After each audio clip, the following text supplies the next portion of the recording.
What's up, everybody? Welcome back to the channel. My name's Pancis. Thanks for tuning in. If you're first time tuning in, please smash that subscribe, and if not, thanks for your continued support. Ready? You hear that popping noise? So the popping noise is the lower control arm. So we're gonna be replacing that real quick. You can hear the creaking. Oh yeah. I thought it was the strut. It's not. It's the lower control arm. So welcome back to the channel. The update for you guys today on my almost 300,000 mile Saab is this. We're gonna do the lower control arm, and I also have a tie rod end boot for the passenger side since it's ripped. So we're gonna clean that up, re-grease that, cover it with a new boot, seal it, and with the new control arm, we should have no longer any popping noises in the front passenger side suspension. That's the update for the mechanic side of things. The other side of things is going into the spring now. I kind of have a little bit of a plan of what we're going to be doing with the car. We've been driving this thing the last 4 years, just about. This year will be 4 years that we got this car, and we've driven almost 100,000 miles on it since we've had it. When we first got it, we've done a ton of rehab and rebuilding and fixing and stuff. So all of that stuff has been hanging out, standing true, and of course we've had to do some other things repeat along the way, such as some of the engine mounts, and then some of the engine mounts that we've never done before, right? The failed engine mount on the passenger side has caused the oil pan to leak a little bit of oil, which happens when your engine's like bouncing around uncontrollably on bumps and driving, so it can spring a little bit of a leak.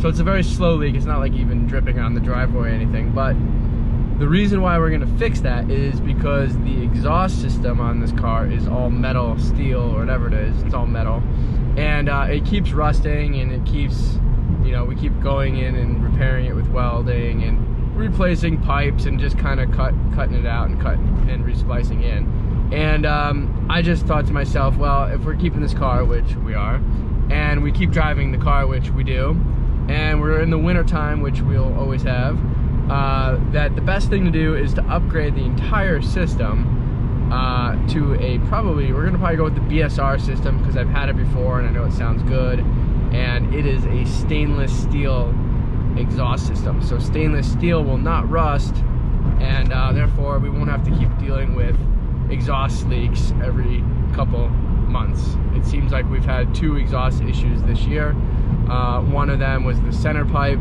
Now we have the muffler, which has a big hole in the back of it, which, I don't know, it is what it is. But all I gotta say to that is that muffler is 2 years old. Not that old, maybe 3 years, 2-3 years. It's 2-3 years. And it shouldn't be having exhaust holes in it. It's not that old. So we're just gonna gut that whole thing and replace it. And so we're adding a performance part to my almost 300,000 mile Saab, which is you know what it is. Not a lot of money, but I think it's a good refresh, and of course something for longevity. So that's kind of like the next stage here. In the next couple weeks, we're gonna take care of the exhaust and the oil pan. You know, obviously you have to remove the exhaust to get to the oil pan. So since we'll be like a while you're in there kind of a thing, we'll knock out the oil pan.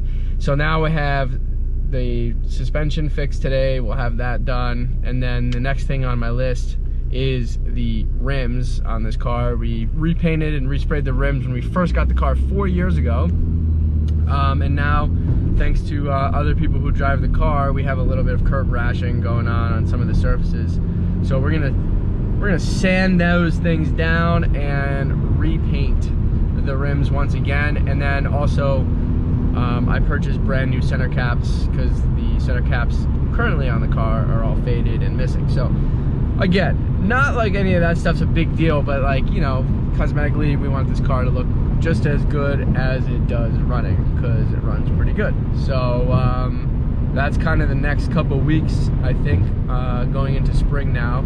And then once we enter spring, I'm gonna probably finish undercoating the car and chassis with some of that POR 15. We started doing it a little bit last year, but I think I'm gonna finish the rest of the underbody this spring.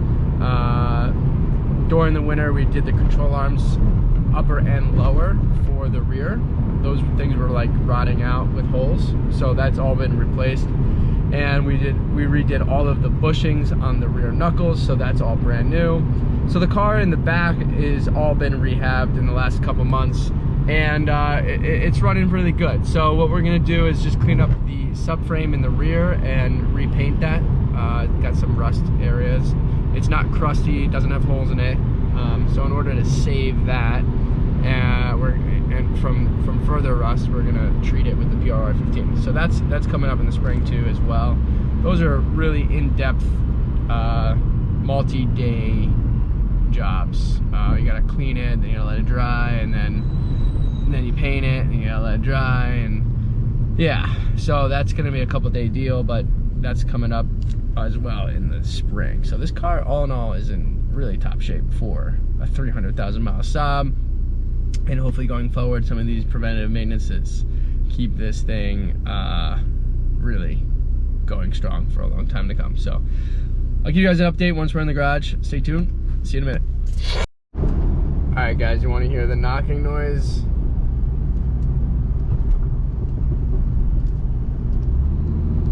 Give you a good one of it right now. Hold on. It's coming from right over here.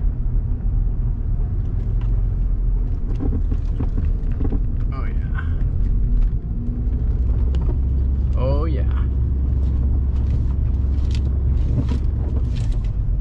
Yep. All right, guys, so here is an update for you as to what I believe was happening. This lower control arm has been on there for a couple years. I remember installing it myself, but if you can see, maybe we over tightened the rear, and over time it kind of pushed this bushing out of the socket. You guys can see this one's a little bit more squared off. So I think over time this was rubbing through and the metal was hitting on metal, which was causing the clunking noise. So anyways, I'm gonna go ahead and just remove the sensor, the ball here for the sensor, for the headlight sensors, install it on a new one, and then we'll get the new lower control arm installed.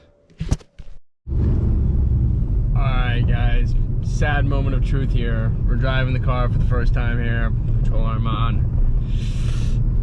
I don't know if I don't know what the deal is here. We might have bad strut mounts, but the strut mounts are brand new when we did the struts, but damn, sounds so bad. I don't think we fixed it, clearly. I mean, it's a little bit quieter, the car. I will say that with certain things, but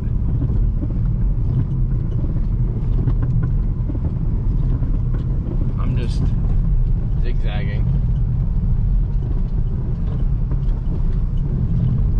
What do you guys think?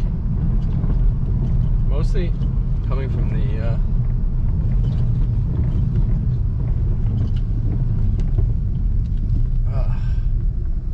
it's freaking awful.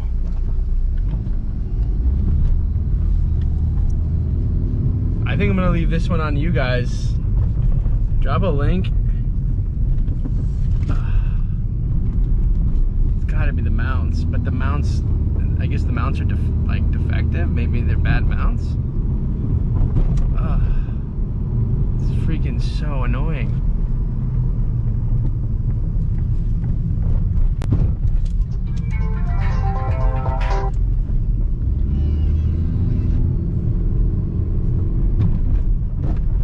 Huh.